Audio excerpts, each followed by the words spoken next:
بسا اوقات بہت سی محنتوں کا نتیجہ انسان دیکھتا ہے کہ ضائع چلا گیا، میں نے 10 سال محنت کی، حاصل کوئی نہیں نکلا۔ یہ ثمرات کیا ہیں؟ محنتیں، محنتوں کے ثمرات کا ضیاع۔ کوشش آپ نے کی، قسمت کی خوبی دیکھی ہے، ٹوٹی کہاں کمن، 2-4 ہاتھ جب کے لبے بام رہ گئے۔ Be prepared. ایک شاعر کے یہ اشعار ہیں، وہ کمیونسٹ تھا، میں نام بھی نہیں لیتا، لیکن یہ کہ یہ اسی انقلابی، چونکہ ان کا بھی ایک انقلابی نظریہ ہے، انقلابی عمل میں یہ سارے مراحل آتے ہیں۔ کوئی سیٹ بیک آیا، فرض کیجئے کوئی ناکامی ہو گئی، تو اپنے ساتھیوں کو دل بندھانے کے لیے یہ فصل امیدوں کی ہمدم اس بار بھی غارت جائے گی، سب محنت صبحوں شاموں کی اب کے بھی اکارت جائے گی۔ میرے نبی کے ثمرات کا جو لفظ یہاں آیا ہے، وَنَقْصٍ مِّنَ الْأَمْوَالِ وَالْأَنفُسِ وَالثَّمَرَاتِ، سب محنت صبحوں شاموں کی اب کے بھی اکارت جائے گی۔ دھرتی کے کونوں کھدروں میں پھر اپنے لہو کی کھاد بھرو، پھر مٹی سینچو اشکوں سے، پھر اگلی رت کی فکر کرو، پھر اگلی رت کی فکر کرو، جب پھر ایک بار اجڑنا ہے۔ ایک فصل پکی تو بھر پایا، تب تک تو یہی کچھ کرنا ہے۔ ایک مقصد ہے سامنے، انقلاب برپا کرنا ہے۔ ایک کوشش ناکام ہو جائے کوئی پرواہ نہیں، نیکسٹ، پھر تیار رہو ناکامی کے لیے۔ ایسا نہ ہو جو انگریزی میں کہتے ہیں hope for the best but be prepared for the worst. ایسا نہ ہو کہ دوسری مرتبہ ناکام ہو کے بددل ہو جاؤ، تمہاری ہمتیں جواب دے جائیں، نہیں، پہلے سے تیار رہو کہ دوسری مرتبہ بھی ناکامی آئے تو آئے، لیکن جب تک کہ کامیابی حاصل نہیں ہوتی ہمیں یہ کام کیے چلے جائیں۔ دیکھیے سیرت میں آیا کہ نہیں یہ واقعہ؟ بدر میں مسلمانوں کو فتح ہوئی تو احد میں زک پہنچی کہ نہیں؟ 70 صحابہ شہید ہوئے کہ نہیں؟ اگر ان کی ہمتیں جواب دے جاتی تو گاڑی کیسے چلتی آگے؟ تو فرمایا وَلَنَبْلُوَنَّكُمْ بِشَيْءٍ مِّنَ الْخَوْفِ وَالْجُوعِ وَنَقْصٍ مِّنَ الْأَمْوَالِ وَالْأَنفُسِ وَالثَّمَرَاتِ، ہم تمہیں لازم آزمائیں گے، خوف کی کیفیت سے، فقر و فاقے کی کیفیت سے، بھوک سے، جان کے نقصان سے، مال کے نقصان سے، محنتوں کے حاصل کے ضائع ہو جانے سے۔ وَبَشِّرِ الصَّابِرِينَ، اور اے نبی بشارت دیجئے صبر کرنے والوں کو۔ الَّذِينَ إِذَا أَصَابَتْهُمْ مُصِيبَةٌ، وہ کہ جب ان پر کوئی تکلیف آئے، کوئی مصیبت آئے، کوئی آزمائش آئے، قالوا انا للہ و انا الیہ راجعون، وہ یہ کہیں کہ ہم اللہ ہی کے ہیں، اللہ ہی کی طرف لوٹ جانا ہے۔ یہ وہی انداز ہے جو میں نے فارسی کا شعر سنایا تھا آپ کو کہ سرے تسلیم خم ہے جو مزاج یار میں آئے۔ وہ ہمارا مولا ہے، ہمارا آقا ہے، اگر اسے یہی منظور ہے تو ہمیں بھی یہی منظور ہے۔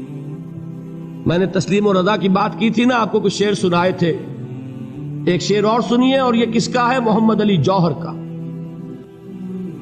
ایک مرتبہ جیل گئے، ان کی ایک بیٹی جوان بیمار ہوئی، فوت ہو گئی، باہر چھوڑا انگریز نے، جاؤ بھائی دفن کر دو بیٹی کو۔ دوسری مرتبہ جیل گئے، دوسری جوان بیٹی اسی مرض میں مبتلا ہوئی۔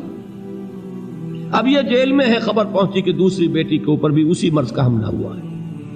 ایک نظم لکھی ہے جس کا آخری شعر یہ ہے، تیری صحت ہمیں منظور ہے لیکن اس کو نہیں منظور تو پھر ہم کو بھی منظور نہیں۔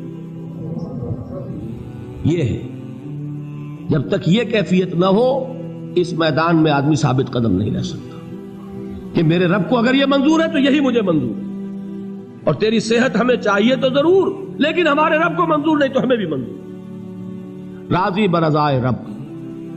وَبَشِّرِ الصَّابِرِينَ الَّذِينَ إِذَا أَصَابَتْهُمْ مُصِيبَةٌ قَالُوا إِنَّا لِلَّهِ وَإِنَّا إِلَيْهِ رَاجِعُونَ۔ نہ شود نصیب دشمن کے شود ہلاک تیغت، سر دوستہ سلامت کے تو خنجر آزمائی۔ اولئک علیہم صلوات من ربہم ورحمہ، یہی ہے وہ لوگ جن پر ان کے رب کی طرف سے عنایتیں ہیں اور رحمتیں ہیں۔ وَأُولَٰئِكَ هُمُ الْمُهْتَدُونَ، اور یہی ہے وہ لوگ جو کامیاب ہونے والے ہیں، ہدایت پانے والے، ہدایت یافتہ۔ اسی سورہ بقرہ میں ذرا آگے چل کر، یہ تو ہے 20واں رکوع، 19واں رکوع. 21ویں رکوع کی پہلی آیت ہے لیس البر ان تولوا وجوہکم قبل المشرق والمغرب ولكن البر من آمن بالله واليوم الآخر والملائكة والكتاب والنبيين وآتى المال على حبه ذوي القربى واليتامى والمساكين وابن السبيل والسائلين وفي الرقاب وأقام الصلاة وآتى الزكاة والموفون بعهدهم إذا عاهدوا والصابرين في البأساء والضراء وحين البأس. اب یہ آیت جو ہے سورۃ العصر میں جو مضامین آئے تھے سارے اس میں موجود ہیں. وہاں ایمان کا لفظ آیا، یہاں 5 ایمانیات کی تفصیل آ گئی، اعمال کی تفصیل آئی، اور آخری بات وہاں کیا ہے وتواصوا بالصبر، اور یہاں کیا ہے والصابرین فی البأساء والضراء وحین البأس. اور صبر کرنے والے، اصل نیکی ان کی ہے جو صبر کریں. کس میں؟ جنگ کے وقت. ذرائے، باسائے، باسا کہتے ہیں فقر اور فاقہ. واحد آئے گا باس تو اس کے معنی جنگ، اور باسا جمع میں آئے گا تو فاقہ، فقر، بھوک.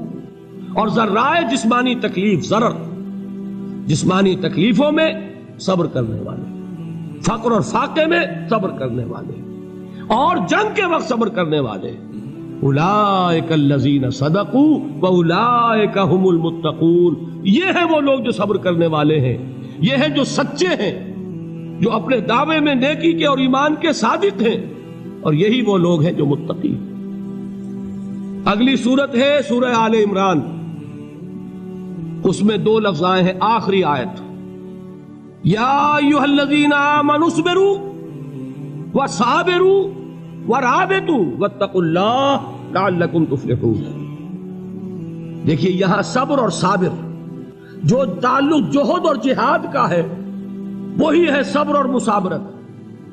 صبر ایک طرفہ عمل ہے، آپ جھیل رہے ہیں، برداشت کر رہے ہیں. صبر علی المعصیہ، صبر علی الطاعہ، صبر علی الابتلاء، یہ سب کیا ہے؟ صبر. اور مصابرت کیا ہے؟ صبر کا صبر سے مقابلہ. یہ سورہ آل عمران اب وقت نہیں ہے، میں آپ کو سناتا اللہ تعالیٰ نے کیسے کیسے مسلمانوں سے کہا، مسلمانوں تمہیں زک پہنچی ہے تو انہیں بھی تو پہنچی تھی. ان کے 70 نہیں مارے گئے تھے بدر میں؟ ان کے حوصلے جو ہیں وہ تو پست نہیں ہوئے، وہ اگلے سال آ گئے تم پر چڑھائی کر کے. تم کیوں اتنا برا مان رہے ہو؟ تمہارے دل اتنے زخمی کیوں ہو گئے؟ تمہیں تکلیف پہنچتی ہے تو انہیں بھی پہنچتی ہے. اپنی غیرت جو ہے ہمیں ذرا اس کا جائزہ لینا چاہیے. لوگ باطل نظریات کے لیے کتنی قربانیاں دے رہے ہیں، لوگ باطل چیزوں کے فروغ کے لیے کتنی محنتیں کر رہے ہیں. جیسا کہ میں نے ابھی کہا تھا، اسی غیرت کو چیلنج کرنے کے لیے، ذرا آپ کی حمیت دینی کو جوش دلانے کے لیے، قادیانی نوجوان کتنی تعداد میں اپنے آپ کو دین کے لیے وقف کرتا ہے، اور آپ کتنے نوجوان ہیں جو اپنے آپ کو دین کے لیے وقف کرتے ہیں، اور ہوں وہ کھاتے پیتے گھرانوں کے لوگ. یہ نہیں ہے کہ اگر کوئی اور کام نہیں کر سکتا تو پھر یہ ہے کہ وہ دین کے کام میں لگ جائے.